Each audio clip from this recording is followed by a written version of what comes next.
Welcome back to another exciting video on Bits of Krish. Finally, after much anticipation, I started playing Kingdom Come Deliverance 2 a few days ago. Let me specifically mention that I jumped into this immersive world without watching any guides, first impressions or walkthroughs. Neither have I ever played the first entry. So yes, I went in completely fresh and will share my unique first impression with absolute honesty. I am deliberately excluding a few aspects here, such as the intricate world building, complex gameplay mechanics, or diverse character classes, because let's face it, reviewers have already created thousands of exhaustive videos on these topics. After all, they are exceptionally well crafted, sometimes even beyond expectations. Instead, I have carefully selected a few unique points to discuss. So without any further delay, let's dive right in. Kingdom Come Deliverance 2 is a massive open world RPG set in the heart of medieval Bohemia, offering over 200 plus hours of gameplay with multiple replayability options. The first installment, launched in 2018, received rave reviews and built a dedicated fan base, earning an 8 out of 10 rating on IGN. However, I was initially skeptical about playing it. Some of my friends said it's not for everyone. The game is known for its extreme realism, from combat mechanics to complex survival systems, which appeal to a particular audience. But with Kingdom Come Deliverance 2, the Warhorse Studios developers have truly leveled up the franchise. Upon release, it received a massive response, selling over 2 million copies on Steam. The story picks up from Henry's past journey. Henry, now a bodyguard to Sire Hans Capon of Lipa, once again loses everything amidst the brink of war between rival lands. Foreign soldiers are pillaging villages, ravagers and bandits are stealing food, looting homes and mercilessly killing innocents. A complete state of anarchy. The core of the game is about surviving the harsh world as Henry, whether by stealing or hunting, scavenging resources from bandits, smithing weapons, brewing potions, or navigating politics and diplomacy. Henry must endure to deliver the urgent message to the king. Henry, a bright blacksmith's son from Skalitz, lost his parents when Sigismund's men slaughtered his village. Yet he stood tall, conquering the horrors of war, ultimately becoming the right-hand man to Sire Hans, who supported the rightful king. As portrayed in the first game, Henry's rise from a carefree poor lad to a man of significance through his wits and chivalry is nothing short of remarkable. That same spirit transcends into the sequel. But here's the best part. New players need not worry. The developers have promised complete immersion for first-timers, providing a detailed prologue that carefully explains the past history. As a new player myself, I found it convincing, not rushed, and deeply immersive. The main storyline delivers a gripping tale set in war-torn medieval Bohemia, and trust me, it delivers. The developers didn't forget to add elements of humor either. I found myself laughing out loud more than a few times. From the moment I started playing Kingdom Come Deliverance 2, I was challenged in every possible way. Surviving as Henry is no easy feat. Should I be a thief, a nobleman, or a warrior? Every choice comes with its own peculiarities, forcing me to reassess my decisions repeatedly. Let me explain. The power of speech is crucial in this game. Conversations with villagers, employers, or merchants require careful word choices. One wrong move and people might be agitated, cutting off ties with you completely. If you are caught stealing or acting suspiciously, guards will search you, and if proven guilty, you will face a hefty fine or an embarrassing punishment. Trust me, it's not a sight you'd want to see. And it doesn't end there. Your reputation matters. If villagers know you as a criminal, they will avoid you, and negotiations will suffer. On the flip side, if you earn honestly and maintain a clean, chivalrous look, life becomes much easier. Guards will greet you warmly, merchants will haggle better prices, and people will treat you with respect. But here's the twist. Living honestly is incredibly difficult. As I progressed, I realized that honesty wasn't getting me anywhere. I was broke. The few jobs I managed to secure involved carrying rice sacks or handling petty theft investigations, which paid so little that I couldn't even afford a bath, a bed, or decent clothes. Worse still, traveling left me vulnerable. If bandits ambushed me, there was no chance of survival with a weak sword and no armor. Desperate times called for desperate measures. I resorted to stealing and pickpocketing. At night, I would sneak into soldiers' pockets for keys and coins, or invade homes to steal food, clothes, and armor for small buffs. But the consequences were harsh. Eventually, everyone found out. My reputation plummeted. Villagers shunned me. Soldiers chased me on sight, and I was banned from villages. Nights were spent in the jungle at nomads' camps, hungry, sleep deprived, and on the run. The game punishes you, no matter which path you choose, but that's what makes Kingdom Come Deliverance 2 stand out. Within the open world RPG genre, it offers unique challenges and a fresh experience that unlike anything I have played before. Speaking of reputation, how could I possibly forget how incredibly real this game feels? Realism is, without a doubt, one of the game's greatest USPs. It's not just about building your reputation or crafting the perfect character. Oh no, you also need to pay close attention to something as basic yet crucial as what Henry eats. As time ticks by, Henry gets hungry, just like a real person, and when hunger strikes, he makes sure you know it. You'll hear him mutter things like, "I feel peckish," or "How long has it been since I last ate?" These little details pull you deeper into the immersive world, making you care for Henry's well-being on a whole new level. But here's the catch: don't let the food you collect sit too long in your inventory. If it spoils and Henry ends up eating it, he'll get sick, just like anyone would in real life. And trust me, you don't want a sick Henry dragging his feet through quests. On the flip side, if he overeats, he becomes fatigued, which directly affects his stamina and strength. I learned this the hard way. Before feeding Henry, I always checked the nourishment value of the food, but once I slipped up. I gave him some apples with a red nourishment indicator. Big mistake. Henry ended up with a nasty stomach infection and his health took a serious hit. One of the most thrilling aspects of this game is undoubtedly the variety of exciting minigames that keep the gameplay fresh and engaging. And honestly, I believe that's where the real genius of this game lies. From intense games of dice, sneaky pickpocketing and tricky lockpicking to brewing potions and smithing powerful swords and sturdy armors, there are activities you simply cannot ignore. They are fun, challenging and incredibly rewarding. Take potion brewing, for example. Crafting the perfect chamomile potion isn't just a simple task. It requires precision, patience and a deep understanding of the process. You need to follow the recipe to the letter, time the brew perfectly and of course pick the herbs fresh for the best results. Brewing step by step while maintaining pace and timing is no easy feat, but once you finally master it, the rewards are worth it. A strong potion can be a game changer, giving you crucial stamina or health buffs during intense battles or helping you recover from heavy injuries. Let's not forget the Savior Schnapps potion, an absolute lifesaver. This potion allows you to save the game right before an important mission, giving you the freedom to replay it as many times as you want for a perfect outcome. On the sneakier side, pickpocketing and lockpicking enhance your thievery skills. But fair warning, these tasks are nerve-wracking and require a great deal of patience. Personally, I found pickpocketing incredibly rewarding. At first, it seemed impossible with such a tiny window to grab something from someone's pocket. But the moment you succeed, it's heavily rewarding. You can snatch coins, keys to hidden chests, and other valuable items. Absolutely thrilling. I am still getting the hang of it, but it's worth every attempt. As for the game of dice, well, I'm still figuring that one out. Lost a bit of money,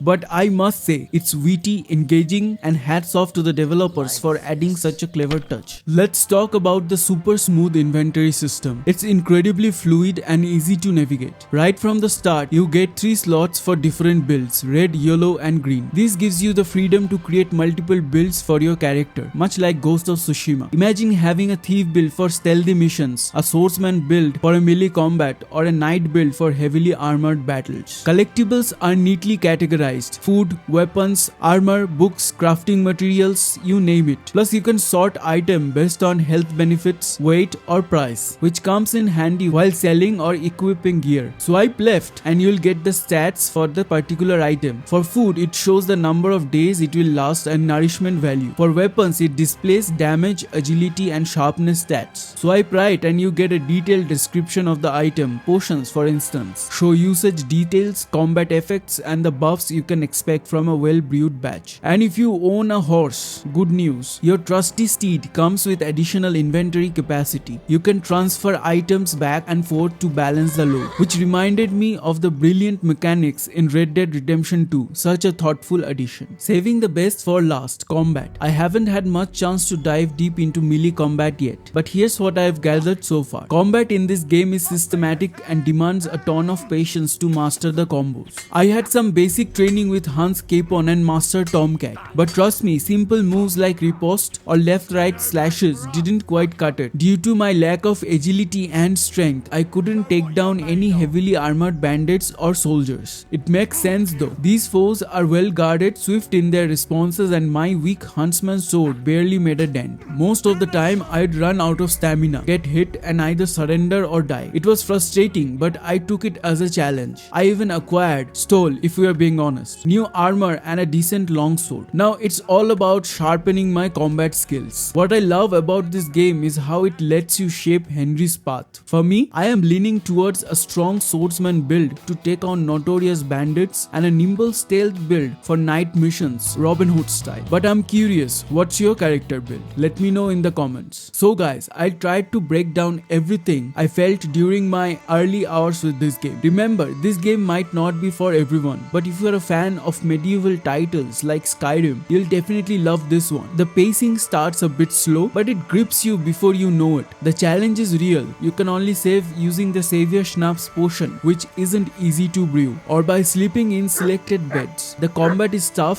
forcing you to build your character from the ground up, but that's what makes it realistic and immersive. Every moment is challenging. Every step towards survival is rewarding. Some nuances might frustrate you, while others will leave you absolutely speechless. What are your thoughts after playing the game? Let me know in the comments below. And hey, if you are new here, don't forget to subscribe for more awesome content. Smash that like button and I'll catch you in the next one. Until then, ciao ciao. They're all secretly in league, one covering up the wrongdoings of the other. Forget about woman. What did I do to you?